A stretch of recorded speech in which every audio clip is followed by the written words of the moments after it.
मित्रांनो, आजपासून त्यांच्या 7 पिढ्या आपल्या घरादाराने येत नव्हत्या, पण आज अभिवादन करतो.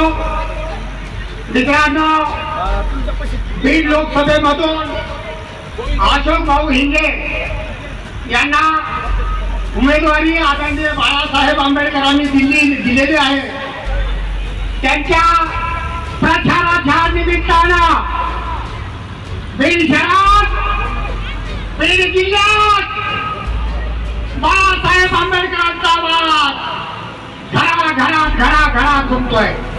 म्हणून मी म्हणतो, अरे उन्नती करना है तो जर्मनी जापान से पूछो. अरे उन्नती करना है तो जर्मनी जापान से पूछो. अरे कैसी लड़ाई